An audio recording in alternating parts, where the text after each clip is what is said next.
कौन है?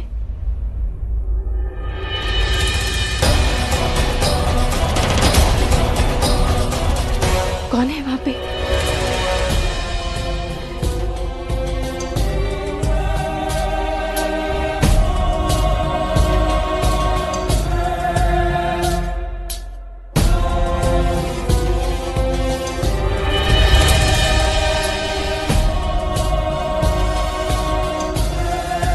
इंतकाम लेने आई है अपनी रसवाई का, तुम्हारी नाफरमानी का, हमारी तौहीन का। तुमने हमारी तौहीन की, हमारी।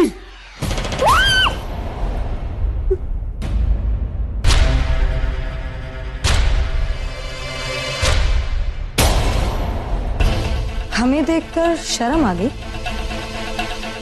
किसी और का इंतजार था?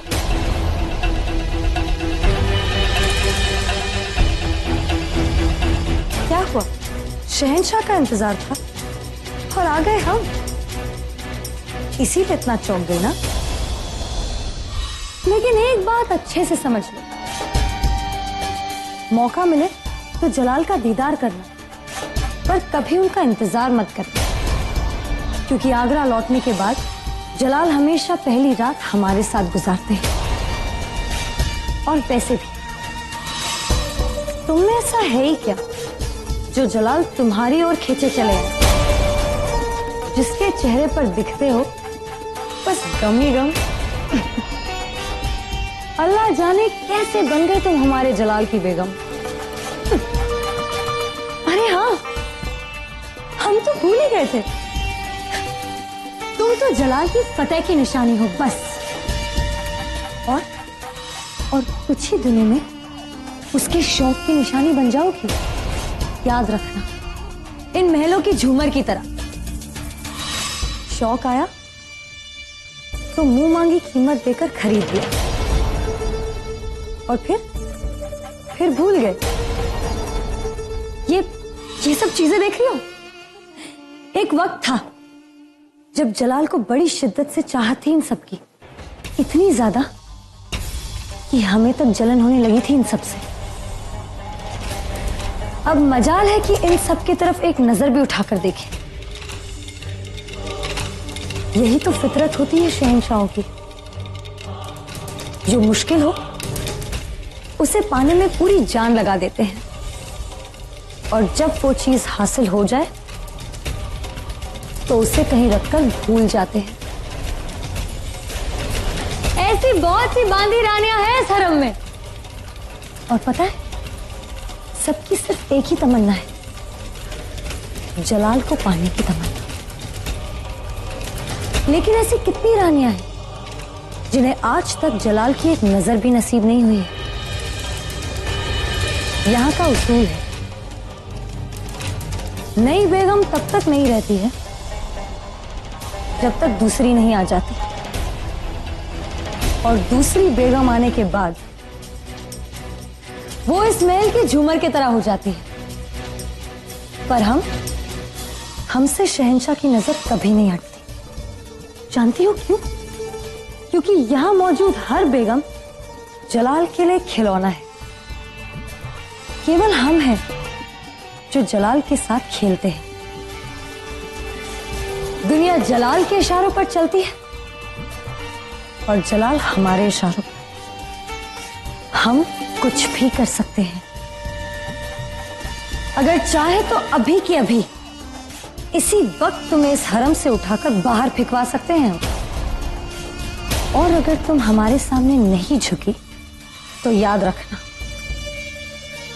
जलाल कभी भी तुम्हारी ओर नजर उठाकर नहीं देखेंगे। और ये वादा है हमारा तुमसे। इतना विश्वास है आपको कि आप कहेंगी तो आपके शहंशाह हमारी तरफ देखेंगे तक नहीं? हाँ, अगर तुम हमारे सामने नहीं झुकी तो ऐसा ही होगा। तो ठीक है, हम आपके सामने झुकते हैं। लेकिन बदले में आप अपनी बात पर अमल कीजिएगा और ध्यान रखिएगा कि आपके शहंशाह हमारी तरफ देखे भी नहीं।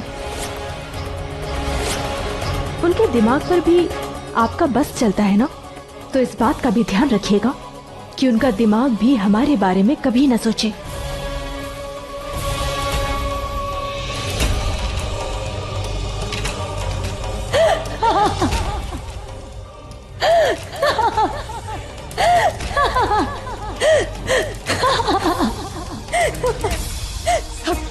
सबकी जुबान पर नहीं बेगम के ही चर्चे थे। सबको लग रहा था कि उन्होंने शहंशाह पर जादू कर रखा है, कि वो शहंशाह काबू में रख पाएंगी। पर खुदा पहाड़ और निकली चुईया वो शहंशाह से नफरत करती है। वो बेगम तक नहीं बनना चाहती शहंशाह की। वो चाहती है कि शहंशाह उन्हें एक नजर तक ना देखे। अपनी हंसी को काबू में रखिए बेगम रुकैया। कहते हैं इंसान जितना हंसता है उसे उतना ही रोना भी पड़ता है। आपको अभी भी खौफ है उस नई बेगम से?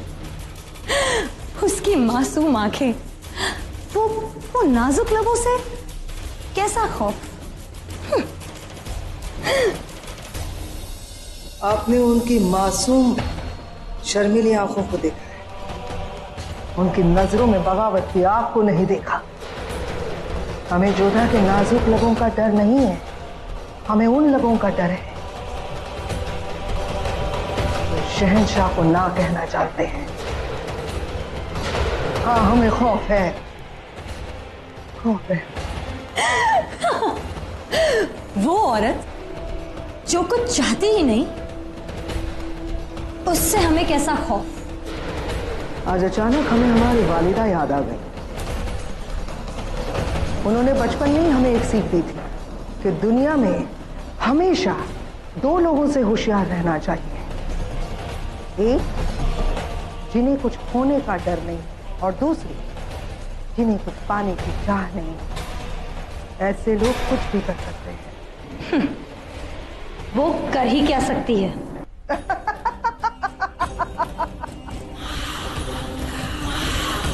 शुरू कर दिया उसने। खुद को ही देख लीजिए आप। कुछ वक्त पहले आप इसी जोधा से इंतकाम पाने के लिए बेताब थी, और उसे एक बार मिलने के बाद आप खुद की ही हंसी पर काबू नहीं पा रही हैं। हम कह रहे हैं बेगम रुकैया, ये औरत बिल्कुल जुदा है,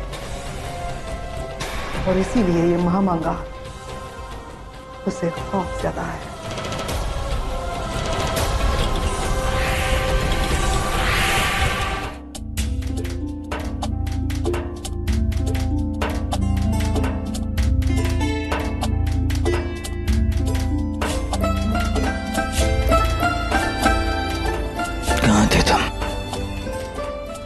तुम अच्छी तरह जानती हो, हम जब भी आगरा आते हैं सबसे पहले तुमसे मिलते हैं। महल में नई बेगम आई है, फिर भी आपको हमारा इंतजार था? ये पहली बार नहीं है जब हमारे हरम में एक नई बेगम आई है, और क्यों जाए हम उसके पास। देखा नहीं तुमने किस बेअदबी से उसने हमसे बात की। वो तो सजा की हकदार है। तुम हंस रही हो? हाँ, क्योंकि सजा मुजरिमों को दी जाती है, बेवकूफों पर तो सिर्फ हंसा जाता है। मतलब? शहंशाह से शादी करने के बाद जो औरत शहंशाह को ना पाना चाहे, उसे हम बेवकूफ ना कहें तो और क्या कहें। हमने सोचा था कि आप कुछ दिन उससे दिल बहलाकर औरों की तरह उसे भूल जाएंगे, पर उस बेवकूफ को तो आपकी कुछ दिनों की चाहत की भी चाह नहीं है।